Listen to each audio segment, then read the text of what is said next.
Hi, everyone. My name is David Toll. I'm the founder of Private Equity Career, and I'm going to be your impresario for today's program. You have managed to join us a little bit early, and so I wanted to reward you with some tips and hacks to make the most of the program today. And time permitting, we'll also find out a little bit more about our speakers and what they do in their spare times. So to make the most of the program, please avail yourself of a couple of icons at the very top of your screen. One is a box with a question mark in it, and you can click that and open up a question box. That's where you can ask questions of me or any of the other panelists during the program. And we love getting questions. The icon to the right of that, which looks like a paper with a paper clip on it, click that and you can find a copy of the presentation for today's program. And you can also download the results of a survey that we did of business development professionals back in 2023 with some really useful information about best practices in private equity business development. So we've got a couple of minutes. We will start at the top of the hour. I wanted to give you a chance to hear a little bit about how our speakers spend their time outside of work. We'll start with Jay Mirostaw of Evercore. Jay, how do you, any hidden talents or hobbies outside of work? As Chris and Carlos know, I don't have many talents, and work takes up a lot, as does my family and a couple of young kids. I would say, I grew up in Kansas City, so I happen to be a Jayhawks and Chiefs fan. So right now, that's taken up a lot of my time, especially with my young son who enjoys both. And we actually made a trip to Kansas City, not this last weekend, but the one before, to see his first games in person. So a lot of that family time mixed with sports and fills the time where I'm not working. So. Okay, very cool. And thanks to everyone who's joined us a little bit early. We're just bantering a bit, learning about how our speakers spend their time outside of work, if they do that. Chris Macios of Guggenheim Securities, how do you spend your spare time? Yeah, thanks, David. Well, like Jay, I spend most of it chasing around two young boys. I've got a 6 and a 4-year-old at home, but when I'm able to, I try to sneak out and play a little golf, which has been pretty minimal this winter, of this cold and snowy winter up here in the Northeast. But looking forward to warmer days ahead this spring. All right. Thank you, Chris. And thanks to everyone who's joined us just a couple of minutes early. We're just spending a little time learning more about our speakers, their personalities, how they spend their time outside of work. Carlos, Soto, H.I.G, Capo, how do you, any hidden talents, hobbies? You're on. Yeah, no, thanks for asking. I'm actually the world recognized leader in diorama makers. I tend to compete in. It's just a total joke. It's a total joke. Okay. You're not joking. Stand-up comedy. I think that's real. I think that's actually a thing. You just haven't told anybody yet. I hope nobody on the call got excited. Like me too. I'm pretty similar. I mean, we all work pretty hard. And when I'm home or away from work, I like to spend time with my family. I have 2 young girls, 8 and 9. Pretty active in a number of different sports: tennis, volleyball, dance. So I try to keep up with my skills in all of those, including dance. It's clear that stand-up comedy is not one of Carlos's hobbies. You were all. I pulled you all in though. You were there with me for a minute. Let's keep that one hidden, I'd say. All right. And Brendan, real quick, how do you spend your time outside of work? Oh, we're all sounding like a broken record here, but chasing around a toddler, trying not to catch whatever my adorable little patient zero happens to be carrying at any given moment. When I can get outside, skiing. Really haven't been able to this winter, unfortunately, but always enjoyed being able to go skiing. Okay, well, that brings us to the top of the hour, so I'm going to officially launch the program. So good morning to everyone, and welcome to a special Private Equity Career News webinar. The title is Eyes on 2025, What Private Equity Deal Makers Need to Know to Stay Ahead This Year. My name is David Toll. I'm the founder and publisher of the weekly newsletter Private Equity Career News, and I will be your impresario for the program today. I'd like to start out with something very important, and that's thanking our sponsor who's underwriting the cost of this program, SPS by With Intelligence. They are an award-winning provider of actionable data and analytics for private equity firms looking to optimize their deal sourcing efforts. A few housekeeping announcements before we really get into it. First, a friendly reminder to any reporters who may be on the line, we are off the record. What does that mean? Well, please reach out to the speakers individually for permission if you would like to use anything they say today in an article. Second, you can download a copy of the slides for today's presentation. You go to the icon at the top of your screen that looks like a piece of paper with a paperclip on it. And you can download both the presentation as well as a copy of the results of a survey that we did a couple of years ago on best practices in private equity business development. Later today, I will send you a recording of the entire presentation and our discussion, so no need to take extensive notes unless you really want to. And finally, many of you asked questions of our panelists when you registered for the program. We will plan to address those during the roundtable discussion portion. But also feel free to ask questions at any time during the program. You can, again, go to the top of your screen and you'll see a box with a question mark. That's the question feature, and you can ask questions at any time. We'll also plan to save about 10 minutes toward the end of the program for sort of pure live questions. So I'm grateful to have 4 expert speakers today to help us all navigate the topic. Brenden Gobell is the New York City-based managing director and head of data at SPS by With Intelligence. We have Chris Macios. He is based in New York City, senior managing director at investment bank Guggenheim Securities. We have Jay Mirostaw, based in New York City also, and he is also with an investment bank. He's senior managing director at Evercore. And finally, we have Carlos Soto, based in Miami, managing director and head of U.S. private equity business development at prolific private equity firm H.I.G. Capital. So just in summary, we've got data and analytics expert in Brenden. We've got 2 investment bankers in Chris and Jay, and then Carlos is our private equity business development speaker. So let's stick with that theme and find out a little bit more about our speakers. Chris, tell us a little bit about Guggenheim Securities and your role there. Great, thanks, David. As David mentioned, I'm a senior managing director and really lead our sponsor coverage effort here at Guggenheim with a focus on kind of the middle market private equity community. I joined 4.5 years ago to help build that effort out. Guggenheim Securities is a 15-year-old investment banking firm purely focused around advisory, predominantly M&A. But also with a large restructuring practice with capital raising and capital advisory solutions as well. We're roughly 1,000 bankers in total, headquartered in New York and Chicago, and over the last I'd say 6 years have really focused on building out our private equity M&A business, which then coincided with my joining 4.5 years ago. So in my role here, managing private equity relationships on behalf of the firm, working across sectors, really making sure that we are in front of folks like Carlos and H.I.G. In the sectors that matter to them, where they're looking to deploy capital and where they're considering exits across their portfolio, and really bringing the full suite of advisory solutions to that client base. Okay, Chris, thank you, and we're really glad to have you on the program today. Jay, let's turn to you. Tell us a little bit more about Evercore and your role there.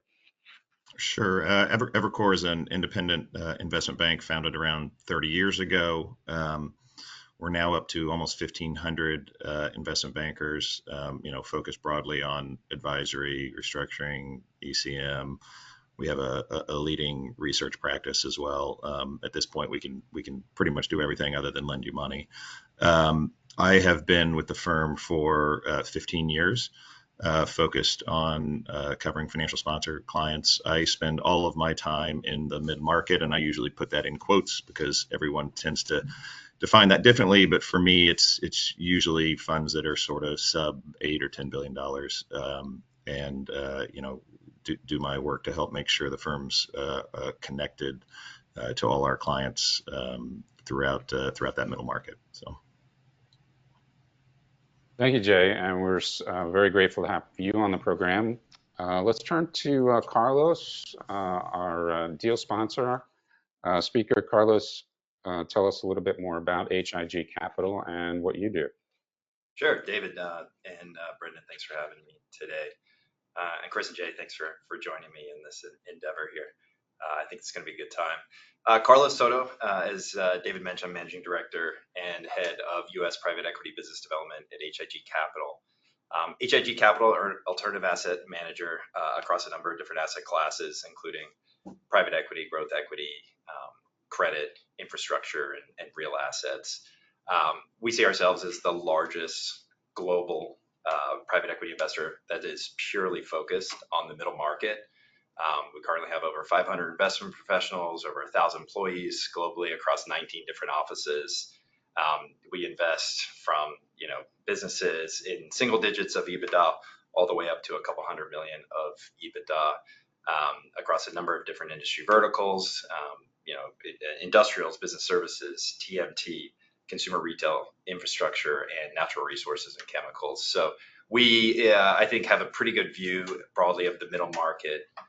Work very closely with both Chris and Jay and their, respective banking teams who focus on similar transaction sizes to us. And so great to be here.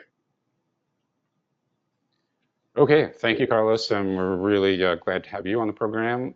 And with that, let me turn it over to Brendan to introduce himself in a little bit more detail, and then he'll go through a presentation shedding light on the current state of the private equity and M&A markets.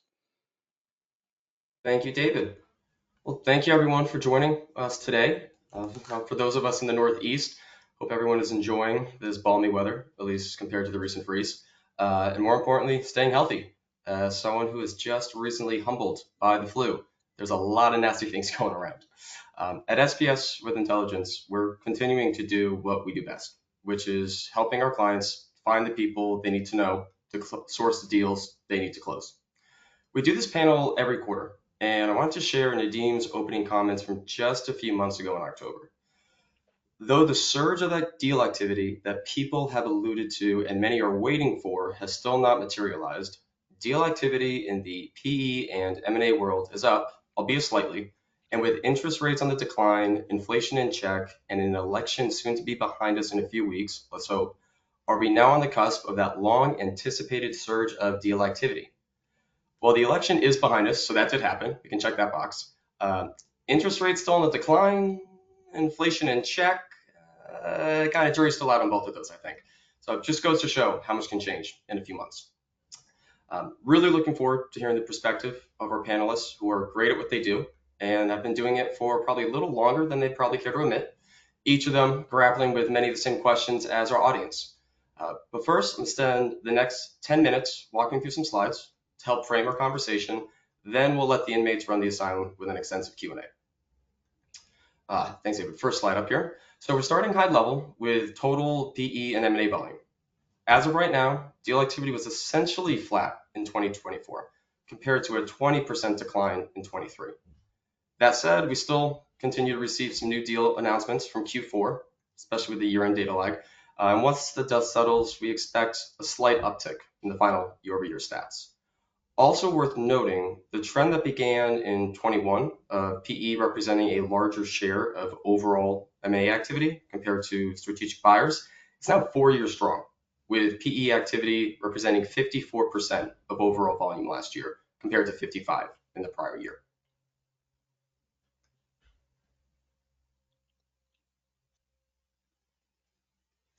Here's the same data broken down by quarter, which reveals the wild swings in deal activity over the past 6 years. 2019 was stable, optimistic even. Then there's the massive drop in Q2 2020 due to COVID, which was a record low. The rebound was aggressive, and in just 18 months, a new record high was set in Q4 21. This was followed by, some might say, inevitable retreat ever since. So how do we keep this all in perspective? Well, despite persistent headwinds from interest rates, extended hold periods, stubborn valuations, just to name a few, 24 activity is still 7% above our blissful baseline year of 2019. And that will increase, as I said, as more data comes in from Q4. Furthermore, the first 3 quarters of last year, also an election year, were above the same periods in 2023.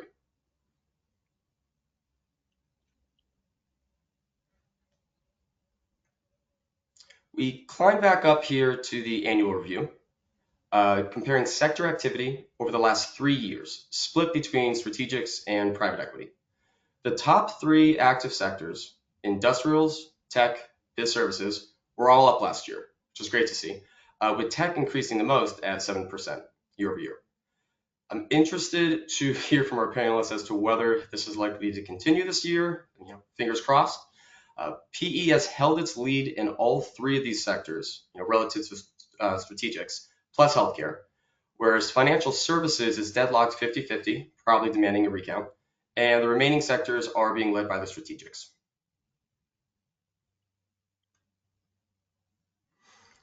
So slide 4, here we go, the Teflon trend of roll-up strategies. This has been covered extensively by industry media for years now, and the chart tells the story.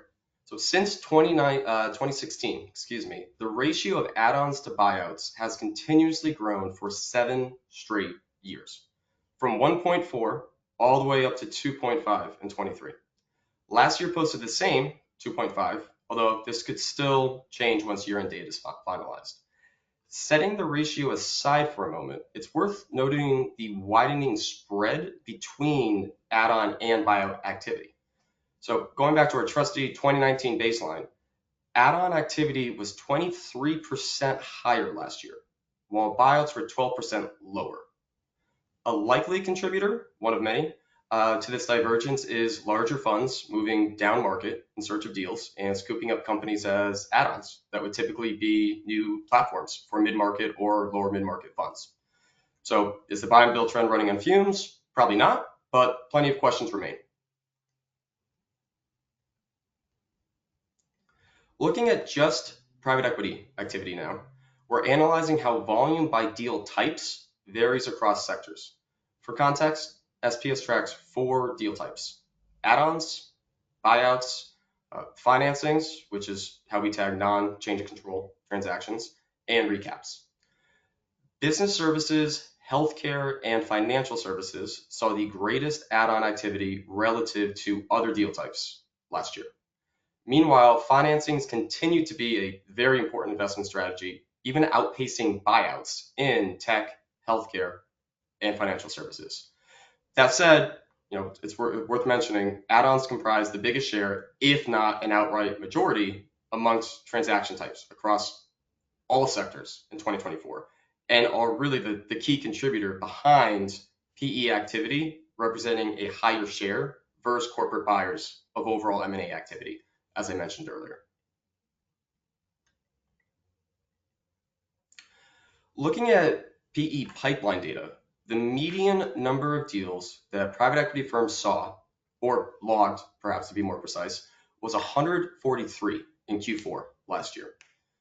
Notably down from the prior quarter, which is no surprise given how few deals are typically brought to market in the final quarter of the year. Case in point, over the last decade, Q4 was the low for all except 2 years, and one of those outliers was 2020. While these numbers can't speak for quality, it does seem like pretty consistent deal flow numbers purely from a perspective of volume, with 2024 totals slightly above 23.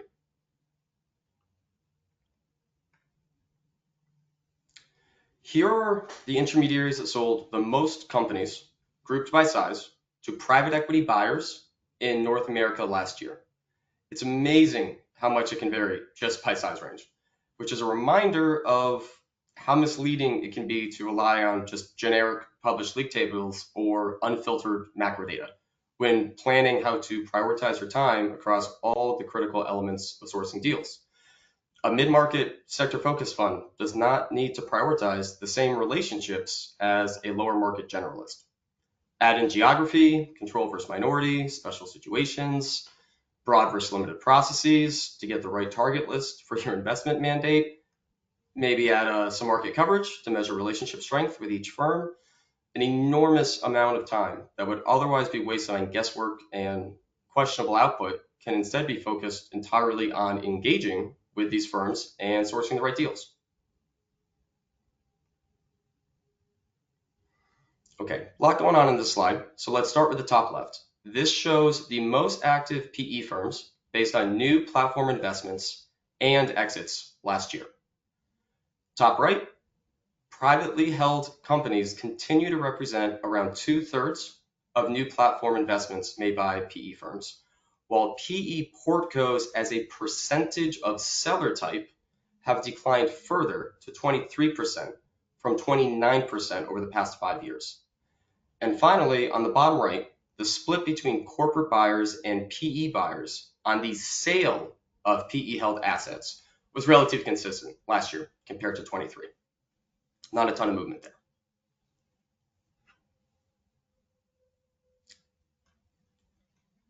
So direct to sponsor sourcing has become a core part of our firm's value proposition for clients. And according to our upcoming PE Harvest report, there are over 8,000 platforms acquired by sponsors between 2014 and 21 that are still being held and may trade again soon. While that's more than enough to get partners excited, it can also give associates cluster headaches just thinking about having to sift through all that data manually. I know because I used to do it. So we don't want anyone to need prescription lenses sooner than nature intended. And that's why the full Harvest data set can easily be distilled down to each client's investment criteria via entry EV range, previous seller type, breadth of auction process, sector, geography, holding period, even the PE professionals, perhaps even Carlos, who have those portcos and they're associated to those deals when they were traded originally. Whether it's a $5 billion fund that's always preferred to buy from other sponsors or a lower mid-market fund looking to become more proactive on the sourcing channel, there are more than enough quality assets to explore.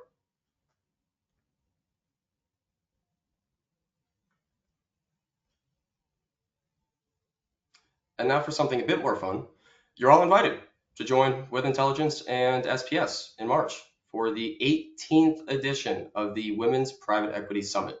It's hosted at the Arizona Biltmore, which is absolutely stunning. This is a premier conference for senior women in the private equity sector, running 3 full days with extensive opportunities for collaboration, networking, and best of all, deal making. In fact, I believe my colleague will be dropping a registration link in the chat momentarily too. With that, I'd like to turn it back to our moderator, Mr. David Toll, and our panelists for our discussion and Q&A. Thank you very much, Brendan. And it was great to see all of our speakers well represented on those league tables that you went through. They're very nicely done there. And so it's pure luck, pure luck. Before we get into the roundtable discussion, I did want to take advantage of the fact that we have a very big audience today to ask a couple polling questions. So let me tee those up. Hang on a second. Okay, so we have 2 polling questions. The first is, how do you expect your firm's total number of platform deals this year to compare with 2024? So go ahead and vote. And when about half of you have done so, I will end the poll and share the results. So your choices are down from last year, even with last year, up to 10% higher than last year, or more than 10% higher than last year.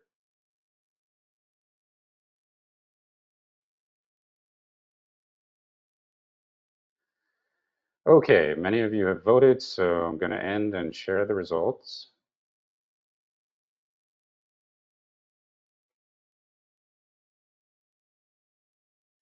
And Brendan, do you see the results? I do. Okay, just wanted to make sure. So looks like there's a fair amount of optimism out there, with more than 70% or more than 2/3 of you anticipating that you'll do more platform deals this year compared with last year. And 4 in 10 actually think you'll do more than 10% more platform deals this year compared with last year. Okay, and let me now tee up the second of the two polls. Very similar question, only this one has to do with add-on acquisitions. Okay, so again, how do you expect your firm's total number of add-on deals this year to compare with 2024? So again, you have the same choices, down from this year, even with this year, up to 10% higher than this year, more than 10% higher than this year.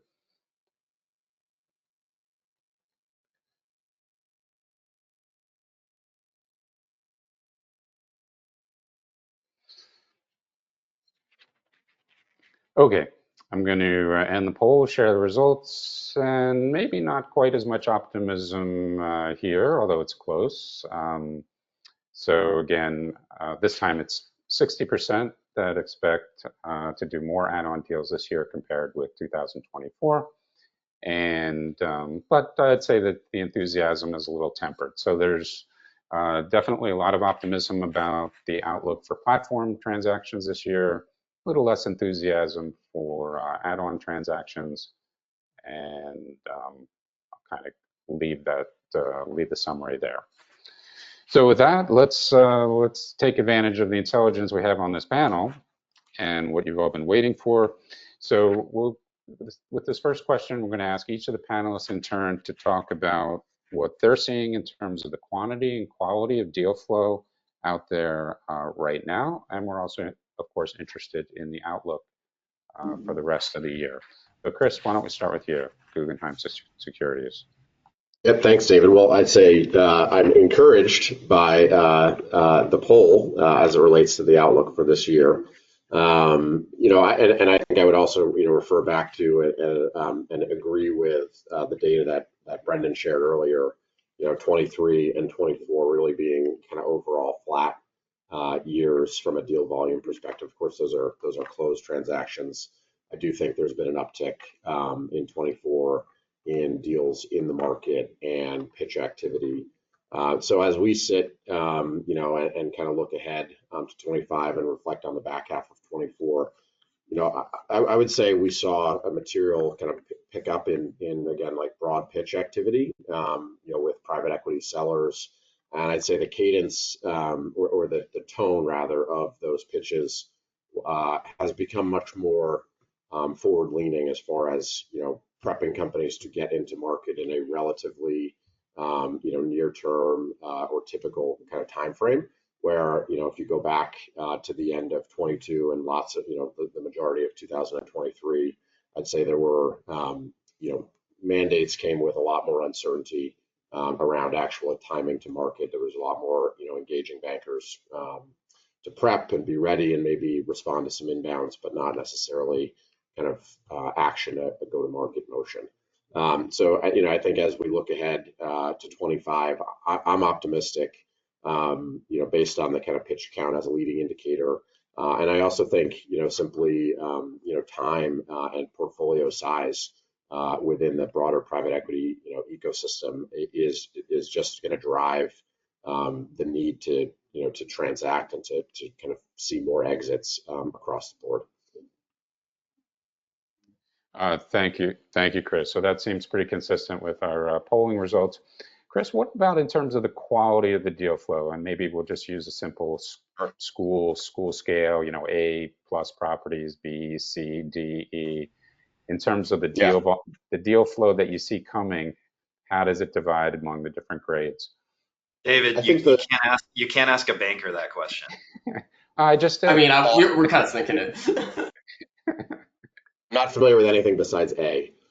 No, look, I think I would say we've been in what I would describe as largely a barbell market the last couple of years. I think the A plus assets across all sectors have continued to trade and have traded fairly consistently at high or even all-time high kind of multiples over the last few years. And then I think at the other end, where there's complexity or challenges, I think there's capital available, to kind of address those, whatever those needs might be. I think it's really the meat of the market resides, kind of in between, and that's been where I think the bid ask between buyers and sellers has been, too wide in many cases to transact. I do think that spread has been narrowing over 2024, and as we look ahead to 25. I guess we're not looking ahead; we're in 25 now, but that gap is narrowing, and so I think while again quality, solid businesses that are performing, and I think performing is really the key right now because in that kind of meaty part of the market, the number one thing that I've witnessed sort of ices a deal or slows down a deal is kind of some misstep in performance during a process. And so I think if you have quality businesses that have been performing over the last couple of quarters, there is, I think, increasingly going to be a market of buyers for those assets as we enter 25. I'd be curious if what Jay sees on his side as well. Yeah, thanks, Chris, for Yeah. that insight. Jay? Sorry, David. No, listen. First, I was going to say most of my thoughts here are a little bit more anecdotal because Brendan did such a great job with the data. I'm not going to try and challenge any of that. But listen, I'd say from talking to clients, January's probably started off a little slow, but we tend to forget that January typically does start off a little slow. People, getting back from holiday, maybe at some point they want to wait for year-end numbers, et cetera, et cetera. But that said, on most of our metrics, backlog, et cetera, things seem to be pointing the right way, and we're all awful busy in terms of pitch activity and everything else. I've had this, admittedly, a bit of a silly debate about whether people are still cautiously optimistic or just flat out optimistic here. I'd love to say it's one way or another, but it's a little bit of a mixed bag. There's lots of people who see that the floodgates have to open and things need to come because of the pent up demand and the for both selling and buying things. But there are still a lot of people who recognize that they've been saying that for the last 18 months, 24 months, et cetera. So there's reasons to be optimistic here about deal flow, including the demand from LPs or DPI and all the fact that I think something like over a third of the number of companies sending portfolios are more than sort of 5 years in people's portfolios. But then there's other things like, there's still questions, as Brendan alluded to, and rates and what tariffs are going to do, et cetera, et cetera. So it's still a little bit of a mixed bag. The thing that I wanted to sort of echo is Chris's point on this bifurcation in the market is very real.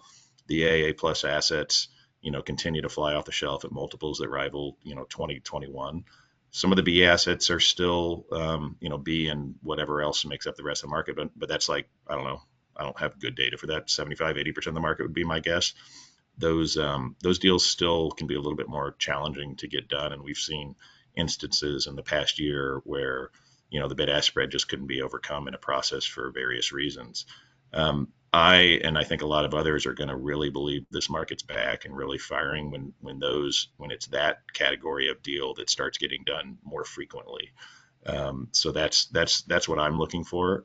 It feels like we're primed to have that, but I think I may hold myself more in the cautiously optimistic camp, and more I'll believe it when I see it. But things should be trending that direction. So. Thanks, Jay. And let's turn to Carlos. And if memory serves, H.I.G. Capital was at the very top of the league table in terms of platform companies last year. So congratulations on that, Carlos. And what's your current plate look like? Thank you. Carlos is H.I.G. is going to lead us out of the deal doldrums. That's right.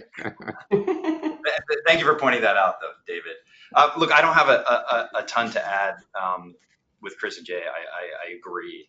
At least in this past kind of 12, maybe 24-month period, it's kind of a tale of two stories, right? There are quality businesses that are continuing to get a lot of interest, trading, in some cases at kind of still peak multiples. We had 8 exits last year, which, it's not easy to buy a business in this market. It's not easy to sell a business in this market, but we had some businesses that were, in sectors of high interest that were showing strong organic growth, had great management teams, and were ready to come to market.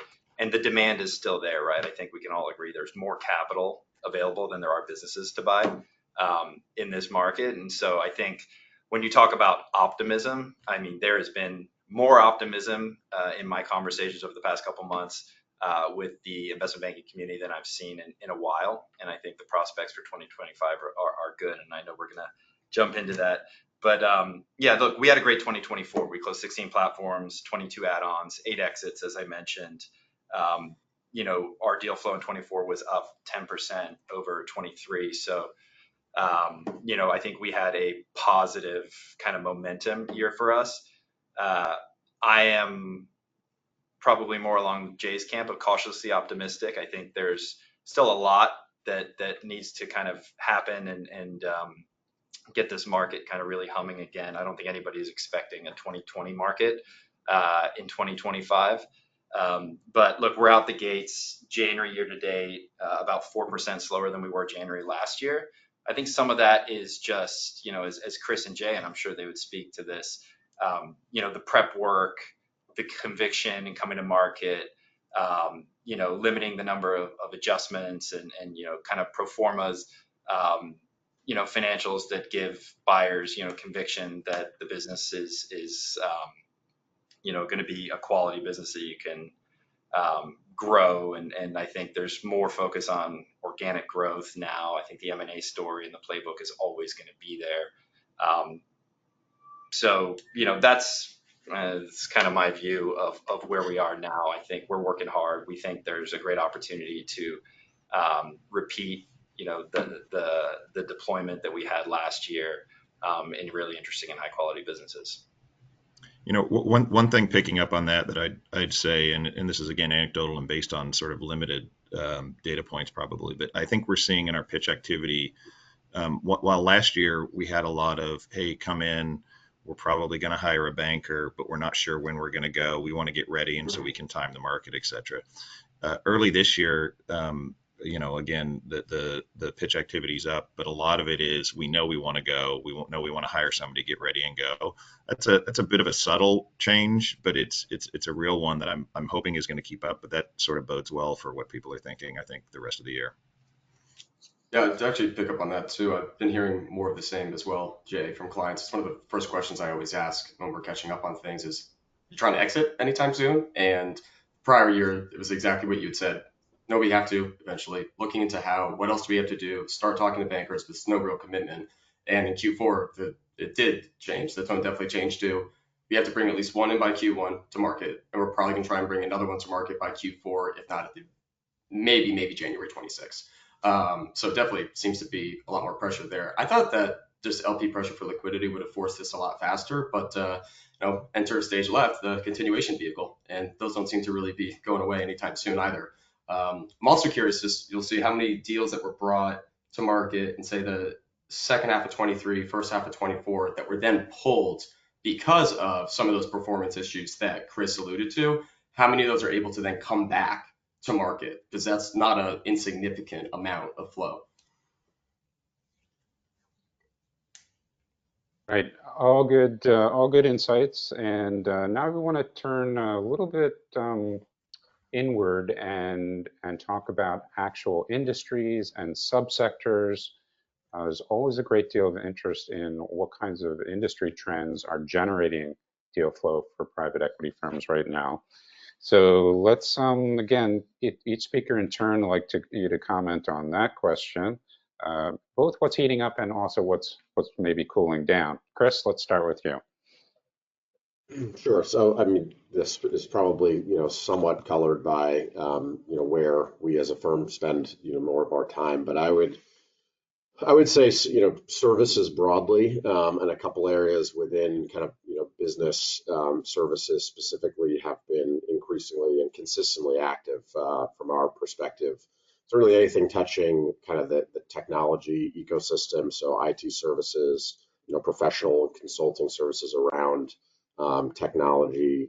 There's been a lot of private equity money being deployed into those subsectors. And there's also been a good bit of strategic interest, chasing those platforms. And I don't think there are, signs of any of that slowing down, just given, the kind of increasingly tech driven world that we all occupy here. I'd also say, kind of industrial and commercial services broadly, but most specifically within that, we've seen, massive demand for anything that's touching kind of the infrastructure and utility ecosystem. So, the electrical grid, the energy grid, thinking about, increased demand, and, around AI and what that means to, everything that we're kind of, powering our global economy. So we've seen a lot of capital flowing in those spaces. I'd say, kind of on the, wait and see mode, it still feels like the software market, it's improving slowly. And obviously, was sort of took the most significant, I guess, fall, coming off of 21 and early 22 highs. And I think because of that, it's been kind of the slowest to recover. Again, to Jay and others' point, I do think the A plus assets, in tech and software have continued to trade. There just have been fewer of them, given kind of, valuation marks and other factors. But I think there's signs of things opening up there over the course of 24 and as we head into 25. So there's some, I think, renewed optimism around technology. And, I think on the slower side, there are pockets within the healthcare market and healthcare services, in particular, I'd call out kind of on the provider side where there's just been a lot of, I think, cost input pressures, on kind of provider services in particular, that has been challenging. And there was a lot of private equity money, invested into those markets in the, kind of subsequent or previous 5 or 6 years. And, that market's been under pressure for a few years. The kind of industrial product space, similarly, and that's a very broad category, but, I think input pressure, and inflationary pressure has been a challenge, but things are starting to open up a little bit. Chris, with the change of administrations, do you anticipate any changes in healthcare services, or do you think that'll continue to be kind of challenged? On healthcare, I was out at the JP Morgan healthcare conference, earlier this month. I know Carlos was out there. Jay, you might have been there as well. I sat in, through a lot of meetings with folks that spend all day, every day, investing in healthcare. I didn't hear. I think it was pretty neutral tone, to be honest. I don't think anybody was out there. I certainly didn't hear anybody talking about this administration, changing policies that would sort of unlock some of the challenges there. So, I wouldn't say so, but I'm I'm not a healthcare expert to opine too specifically. Okay, super. Thank you, Chris, for that narrative. And Jay, let's turn to you. Some more question on in terms of what's heating up, what's cooling down. Yeah, on the cooling down front, I think Chris hit on a couple of things that I was going to, companies that are have been hit by supply chain disruption and sort of labor forces. Again, manufacturing companies in the industrial space, which I was just with a bunch of my industrial clients, and they had a pretty muted view on things. Now it's better than it was, but how long is it going to take to see some of that continue to improve? And then Chris hit on the healthcare side as well. The staffing model and labor, people that are labor intensive, have certainly struggled recently. Again, on the positive side, not a lot different than I think what Chris hit on too. Some of these businesses, whether it's tech focused or healthcare IT, some of that stuff focused on the grid and things like that, have pretty positive tailwinds there. I think one of the things we're watching, given the administration, everything, is the energy space generally. Yes, there's energy transition, but is the more traditional energy space going to have some increased activity coming up? I think the regulatory environment is going to be much better for that, it sounds like. But interestingly, I think people have worked far enough down the energy transition sort of chain that stuff should keep up as well. And we obviously have a lot of people focused on that, so it's sort of a mixed bag. But anybody who's able to point to sort of good growth, high margin, recurring revenue sort of models are in a good shape right now, which is sort of kind of obvious, but that's where people are still spending a lot of time, that things keep up like it's 2021 again. All right, thanks, Jay. And Carlos, you're out there looking for properties to buy. And you mentioned earlier some of the industries that H.I.G. Capital has historically invested in, like TMT and industrials and business services, natural resources, et cetera. A lot of different places. So what do you see in terms of industry subsectors that you like?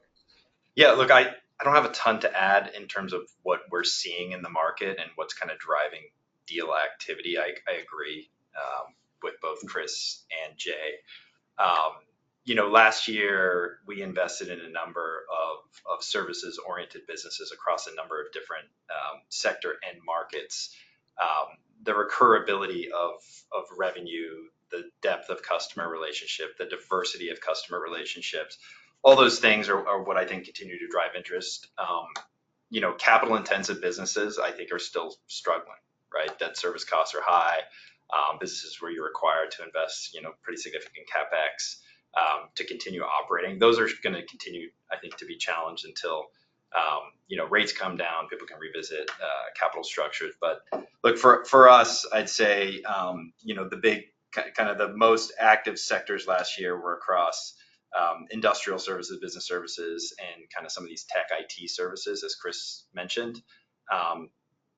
Software areas continue to be somewhat challenged, but I think are coming back a bit. Not challenged in the sense of like not as much flow in the market, not as much desire to transact. I think there is somewhat of a dislocation in valuation over the last couple of years, and I think that's slowly becoming, we're working our way out of a lot of some of the kind of choppiness that we've seen over the past couple of years in a number of sectors.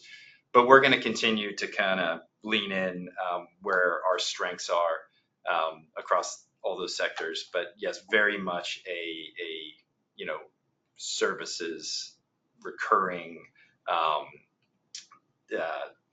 level of flow. I guess characteristics of businesses that we see coming in.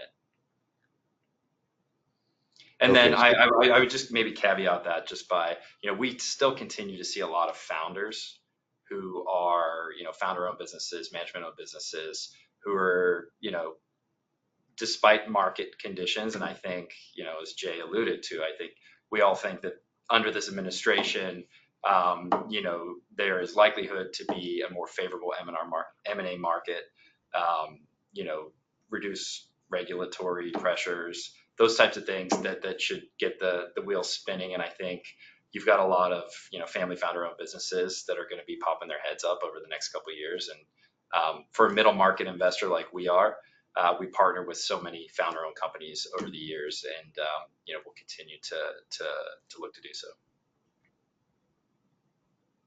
Okay, super. And Brendan, just based on how people are using SPS Yeah, products these yeah. days, anything to add?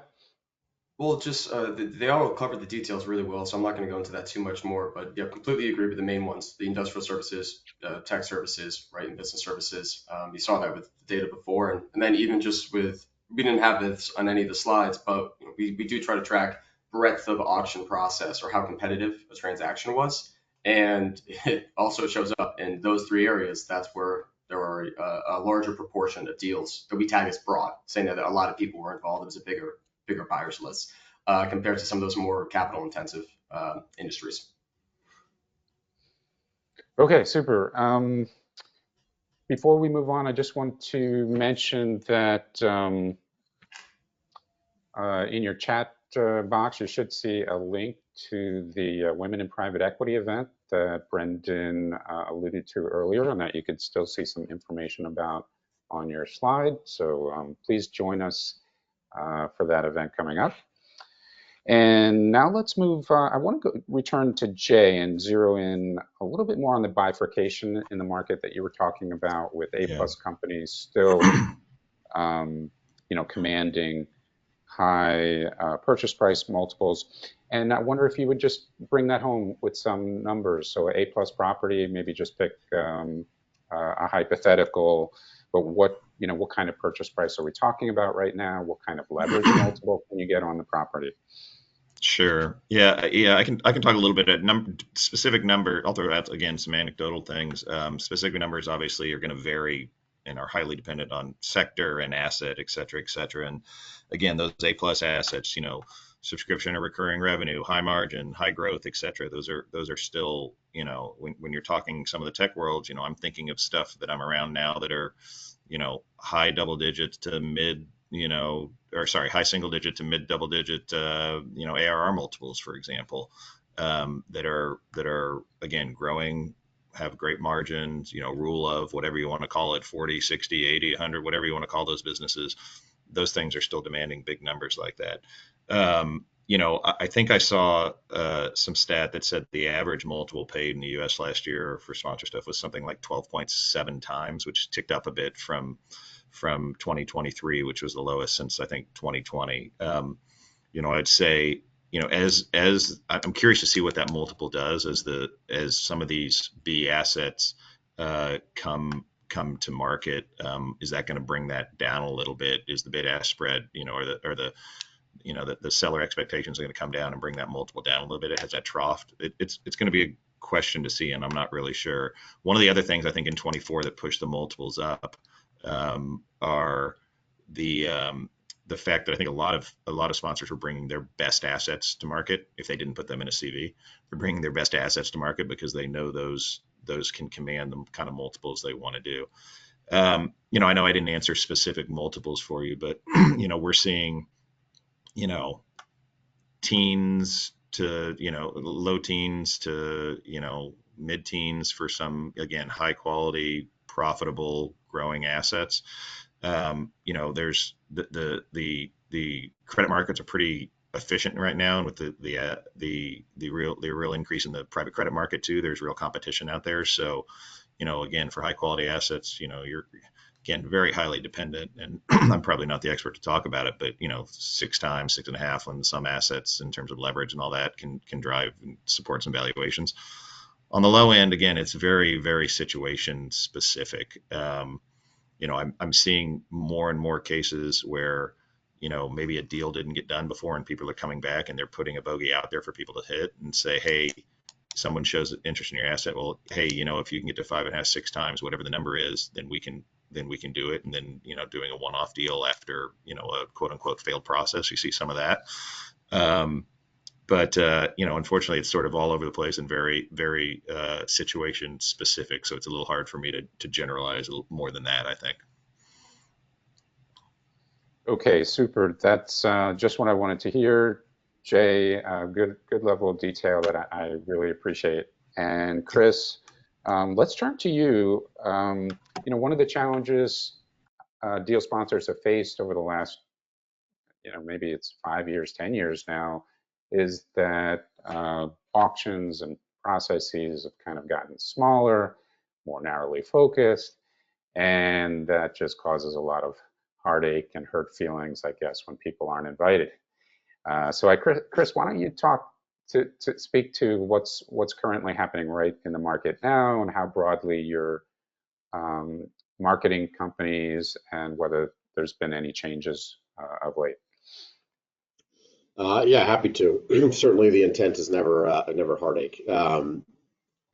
But look, I mean, I think one of the realities of the market over the last as you said 5 to 10 years, certainly over the last 5 years, is folks like Carlos and his firm have gotten very thesis oriented and very good at developing relationships both with companies, with companies, with bankers, and with existing, whether it be PE or other institutional owners or founders, well ahead of a quote process. And so, if I think if we're on our side of the table doing our jobs correctly, we're being hired to represent a business, an asset in the market, because we know that buyer universe incredibly well. We know the depth of that market. We know the sponsors who have developed theses or a thesis in a certain space, who have been, maybe cover bid on a number of other assets, who are highly motivated and really, are being hired in large part because of that depth of knowledge on the buyer universe. And so, I can think through examples where, we've gone broad, over the last 12 months to, make sure that we kind of got the accurate market check, or kind of market clearing price. Yet the ultimate, buyer of that asset and the final couple parties around that asset, were on the short list of, say, fireside chat or early look, and they were, folks by and large who were staying around the business, in some cases years ahead of the business actually, being in a position to transact. And so, I think we're constantly balancing, you want to check the market, you want to make sure you're clearing, potentially every last dollar. And by the way, that's not always the objective, for sellers.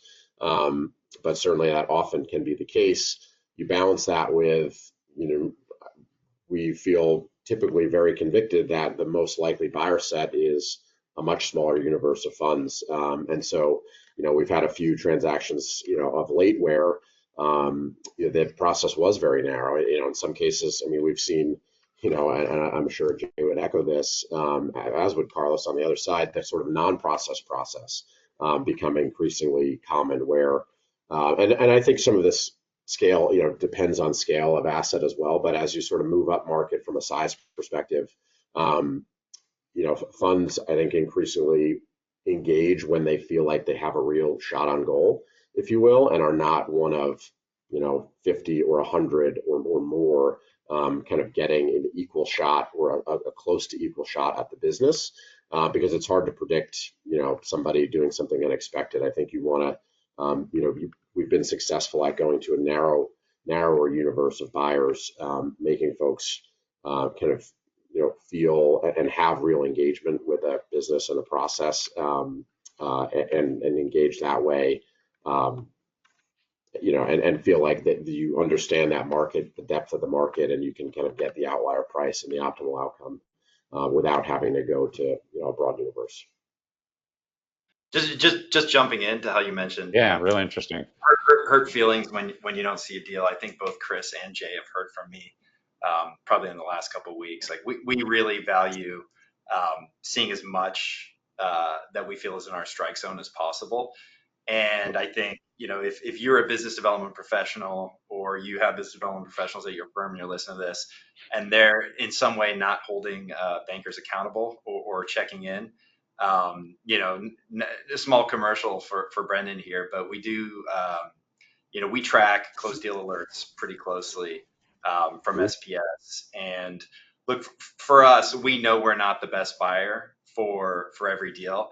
We love the opportunity always to qualify ourselves out versus being qualified out by a seller or the banker. But we do understand, I think, process architecture has changed, right, over the past couple of years. There was a time where you could shoot out the books, 300 books, and run a traditional process. And I think, or sometimes just call 10 people and get a deal done. And you see sometimes it's asset specific or sector specific or even size specific. I think Chris and I were having a conversation about that the other day, just about the buyer universe as assets continue to get larger and larger. But I will say that, the more firms have adopted, a business development team, with folks like myself who live and breathe off of, helping our firm make sure we're being competitive in all the right situations. I'm calling these guys all the time if I ever see an announcement or hear something. And by the way, my team's calling me first too. And just like it's so important for me to make sure that Chris and Jay are well equipped with the information, on what the current themes are, what the sectors that we're spending time on, the types of opportunities we want to see. I mean, that's where we're spending the most of our time, candidly, when we're not golfing. But that's what we talk about when we're golfing, right? It's really my job and their job to, make sure that they're in the know. My sense is they have the best visibility across all deals on their platforms. I have the best visibility about what's happening across all of our funds and our MDs. And so that's where we're spending our time talking, making sure that we see everything. Hey, thanks a lot for that, Carlos. I think I'm getting emails already about deals, so appreciate that. Just to go on to that, one thing that I think is really interesting, and this started, I think, years ago, but has accelerated, through COVID and recently, and in ways have resulted a little bit in this, narrower buyer outreach, et cetera, is that so many private equity firms out there, and a lot of really successful ones, have gotten narrower and deeper in where they're spending time, being more thematic and less opportunistic. And, they know a year, 18 months ahead of when something's going to come that they want to be involved, and they're proactively reaching out ahead of time. Whether the company or the banker is going to give, or the owner is going to give you access, you don't know. But if you call 3 or 4 times ahead of time, in theory, you should be on that short list because you've shown real interest. That makes a difference to us, and we think about that when we're creating lists of who we're going to go to. So, there's lots of firms who've done that really well. Because if you show up, if the first time you think about a business or start doing work on a business is when you get a teaser, you're pretty much dead already. So, yeah, I mean, and there are firms out there. Go ahead, Chris. I was just saying, we're seeing the same. 5-6 years ago, only a small subset of our clients were really using our platform for thesis research. It was, we already know exactly what we want to research, what we want to source, we know what we want to target. Usually it was a bit more on the general side versus super sector focused. But now I'd say it's at least half, where they have a new idea, they hear something while they're out on the golf course, something gets passed down from partners, and I need to explore, is this even feasible? How many of these intermediaries in this space are already doing deals and I already have a relationship with them versus I don't at all? Because if I'm trying to get into a new area and I already know Jay and I don't know Chris, I found out that both of them are in that new space as well. That's terrific, because I already have a leg up with Jay and I still need to then get to know Chris. But being really proactive with the thesis research and then getting as far in front of things as possible, it's just become almost a requirement versus before it used to give you real edge because most people weren't doing it. And to do that, you need to be comfortable with 2 things. One, that means you're gonna miss some stuff that's on the edges, and you got to be okay with that. And 2, when something right in your wheelhouse comes in, you need to be willing to be aggressive when you do it.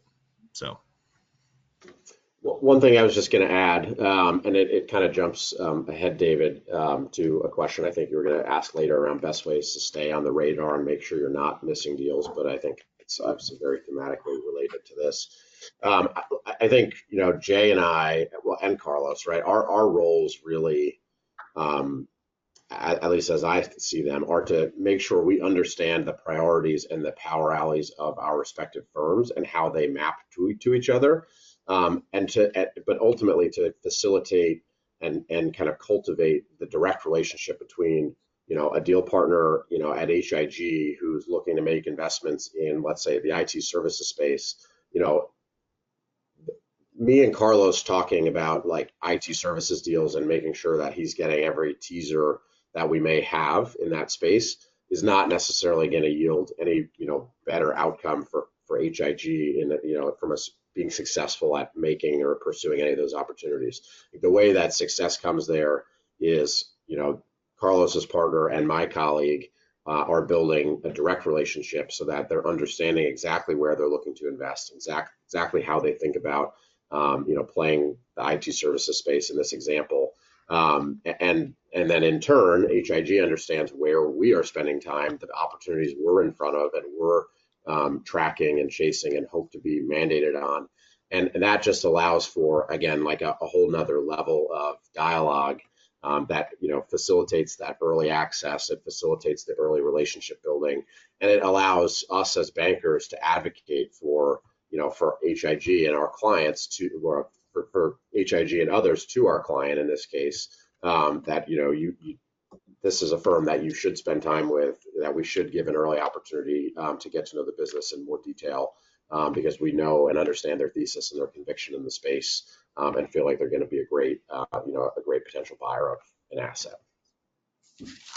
Really good advice there, Chris. And Chris, did you use the phrase non-process process earlier? And if so, could you just elaborate a little on what that is? In PP. I did use the phrase non-process process earlier, but I can't elaborate on it because it's, it's a non-process and it's proprietary. No, look, I think that I think it's really built on what we're talking about right now is just, working within the reality that for, I think in particular, this sort of A plus assets of scale, where there is a relatively more limited buyer universe, that those buyers are working, 6, 12, 18 months ahead of any actionability to get ahead of that and try to make inroads and try to, maybe preempt, to use another kind of buzzword, right? Or attempt to preempt, or put in an early bid on an asset. It is, I'd say, increasingly common for us to be hired when that type of, activity is building. Sometimes openly hired, sometimes we're engaged, more quietly in the background initially to help a company prep and be kind of fully ready to go through a diligence process with, a small number of potential buyers. But to then actually be ready to engage with, those kind of that inbound interest, if you will. And so, that's how I kind of think of the non-process processes. Let's be ready. Let's have all of our, diligence lined up so that if, a handful of buyers, really want to lean in and see if there's a transaction to be done, that we don't slow anything down and lose momentum by saying, well, hold on now, we need 6 weeks to go do a QOV and a market study and, create the data cube. Right. We actually have all that ready to go. And so then, if market kind of conditions and demand warrants, you can, allow parties to spend some time, again, outside of what you would sort of typically think of as a marketed process. Right. So a fast process, maybe another Potentially. another adjective.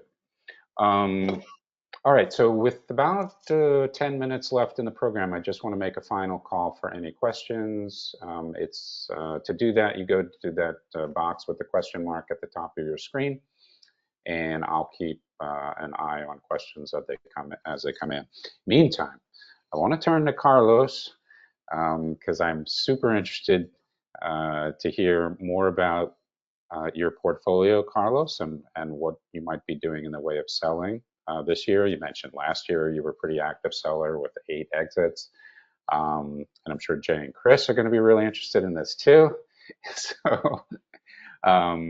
So yeah, talk to us about the portfolio, how it's performing, and what might be coming to market soon. And feel free to mention portcos by name and an estimated month of when you might be launching them. Just Absolutely. For the audience. Yeah. 3 or 4 banks we're going to talk to on the sell side, all that stuff. Oh, definitely.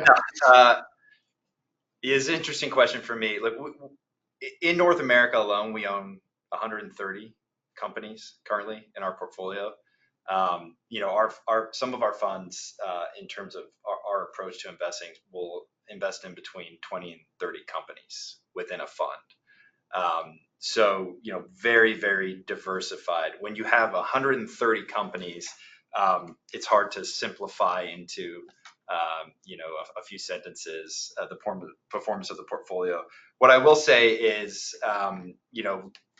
like everybody in the market, as things got choppy a couple years ago, everybody, put their focus on and made sure that all the portfolio companies were in a position to, weather whatever storm or whatever unforeseen circumstances could be ahead. And I think we did an incredible job of that. We've had, very few companies that are, what I would say, experiencing challenges. But when you have 130 portfolio companies, you're going to have some that are growing and performing extremely well, some that are humming along and doing what they should be doing. You've got some that are maybe not quite on track, and you're highly focused into getting that business back on track, which can range from making some small changes to revisiting your overall thesis for the business and what the next 2 to 3 years could look like.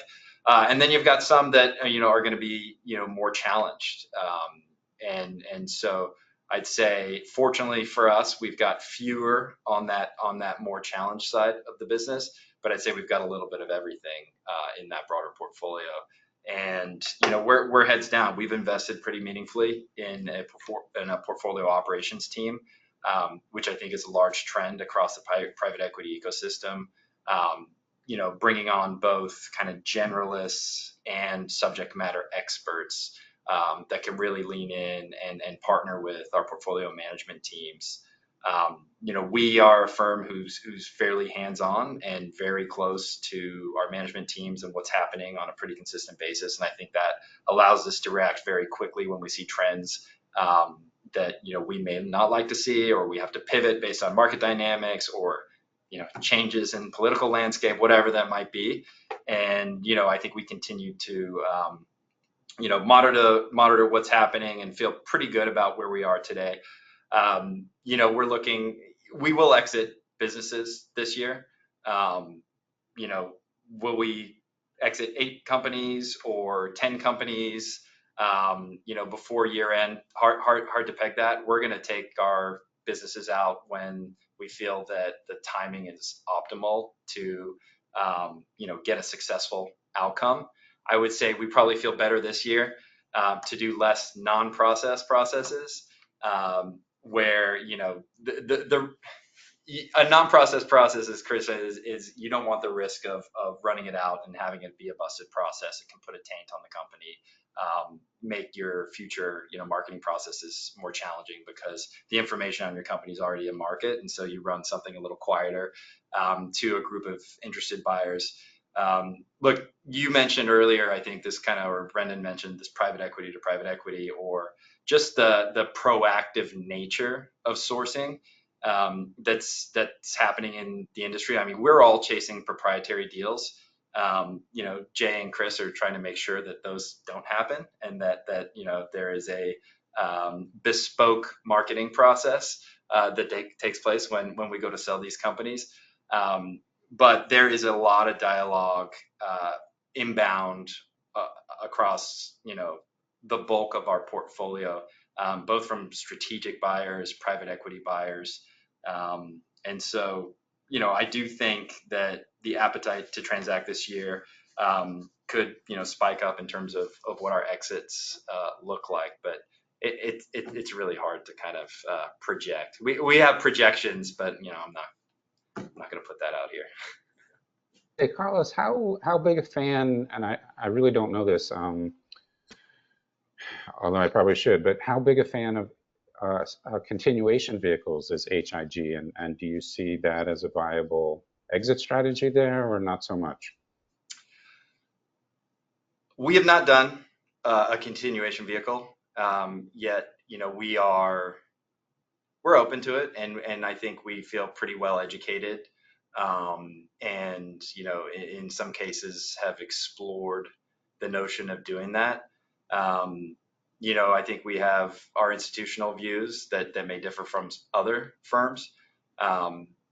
what type of continuation vehicle that, I think, Jay and I have had this conversation pretty recently, actually. Evercore does a lot of these, and just like what drives the right continuation vehicle. Is it, a multi-asset, and then what do the assets in that basket look like? Is it a single asset? Is it super high growth? What does that look like for the long term? We're definitely seeing an uptick in the marketing effort from investment banks, and we're seeing investment banks acquire or bring on teams to really grow that effort. So I'll say it's not something we're ignoring, and it's something that we are open to. Okay, thank you, Carlos. So we've got about 5 minutes left. We've got one question that I'm going to cast to Brenden, and then everyone be prepared for a lightning round to talk about a favorite portfolio company or a company that you're representing. Just really briefly tell us why you're excited about the company. But Brenden, the question for you from the audience is just what new technologies, AI, are deal sourcing professionals using to gain an edge? And you have about a minute, I'd say, for this. Oh, that's ideal. I did not want more than a minute for this. Otherwise, I'd have to optimize my response with ChatGPT. So everybody wants a silver bullet that's going to do their job with very little effort, but somehow also not replace them in their job, which is always a fun, contradiction there. But there's some really great tools out there. I see the most gain on just workflow optimization and automating things, because if you can have more of your data be analyzed from multiple sources automatically and then be pushed through to outbound email communications that already are controlled or scheduled based on the tiering of the advisors, or doing direct outreach to the companies themselves, and you don't have to do the actual dialing and the messaging of the emails, having automated sequences that follow up if there's no response and they change the message to pretend to still be a real person. Just a way to automate in a way that doesn't clearly seem like a bot a lot of the tasks that we're all still stuck doing manually, at least more or less. That's probably where there are tools that can do them pretty well, and it can save a lot of time. But to try and use AI just to find a company to invest in that nobody else has found, there's some other services out there that they're pretty advanced. It's really interesting what they're doing, but everyone's trying to do it. So there's a lot of hype. There's definitely some real gain that can be made, but I would say just try to target the areas that are already major bottlenecks and slowing you down too much, because that's probably where you're going to have the biggest gain the fastest, and then see where it goes from there, because it's changing so quickly. Kind of sounded like you were talking about replacing my job with AI there. No. A little bit. I don't want mine to be Get him replaced out of either. the way, just all of us could be gone, and then the AI is just going to by its own control it. So I'm not necessarily in favor of that. All right, may have touched a nerve there. Let's bring things home. We've got about 2 minutes. Let's go in the same order that we did at the very beginning. Chris, Jay, Carlos, Brenden. I want to hear about just an amazing company that's on your radar right now and why you like it. Chris? Yeah, we over the last 12 months, we sold 2 businesses to IBM, both in the Oracle Cloud consulting ecosystem, which I think is just an interesting space. They both serve kind of public sector, so think state and local governments, higher education, and K through 12, and really can reflect both IBM's strategic focus on that space, but also just the growing need for tech investments and tech consulting and innovation, particularly in that kind of public sector. And so I think that's something we expect to continue to ramp up, and we're in dialogue and engaged on a number of other assets that follow similar thematic trends. Just to note, I'm pretty sure we didn't see at least one of those, and I called Chris on it when I saw the announcement. NPP. That's why you have those SPS alerts. All right, Jay, favorite great company that you want to talk about? Sure. I'm not going to go into specific names because I don't think it was actually ever publicly announced, but we helped a smaller private equity firm who had a crown jewel asset, kind of in the flow control and distribution space, taking some additional capital to do some M&A, which I think was, a pretty cool example of our capabilities and where we can spend time and there were some challenges of getting it done based on, the founder they were buying from and some other stuff. And so we helped do that. And now they've got a, $250-300 million EBITDA company that's humming along and still manage to control it. And it's doing really, really well, and will be in high demand when it's time to exit that. So. Okay, what kind of control? Sorry, did you say flow control? Yeah, like flow control, waters, things like that. Yeah. Right. Okay, Carlos, favorite portfolio company, maybe one that's going to come to market this year? I'm not going to hit one that could come to market this year. And we've got a lot. We made a lot of acquisitions last year. I'll just hit one of our more recent closes. A business named CompTIA. It's the world's leading certifying body of technology skills and education resources for the IT sector. So, across 225 different countries, very diverse offerings, self-study online, classroom-based programs. What I like about this business, one, I think it's a unique transaction for us. But what I like about it is it fits squarely into one of our themes of certification and training. We spent a lot of time in the sector. It was led by two partners on our side, one who had a deep theme in that area, and another who spends a lot of his time in technology and IT services. So really married up strong institutional knowledge and IP. And then we partnered with Thoma Bravo on the transaction, a firm we haven't partnered with before. Incredible to see how other firms operate through their diligence process, through the execution. I'm excited for the partnership and to see the growth of the company. Thanks, Carlos. Sounds like a great deal. And Brenden will give you the final word. Excellent. So I was tempted to just run down a list of H.I.G's active portcos that have been held for more than 4.5 years, but I'm not going to do that.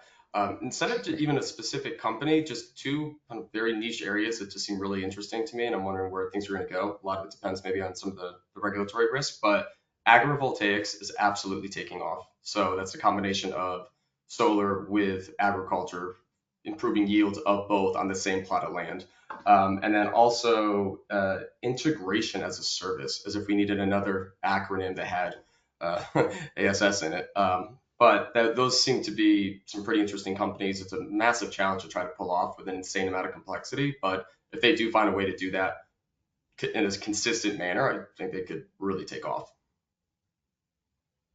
Okay, with that, I'm going to call it a program, and I'd like to thank everyone who joined us, everyone who registered. I'd like to thank our sponsor, SPS by With Intelligence, for making the webinar possible. And I'd like to thank our speakers for doing a great job on the program. Brenden Gobell of SPS by With Intelligence, Chris Macios of Guggenheim Securities, Jay Mirostaw of Evercore, Carlos Soto of H.I.G Capital. Enjoy the rest of your day, everybody. Thank you. Thanks for joining. Take care, everyone. Thanks, everybody.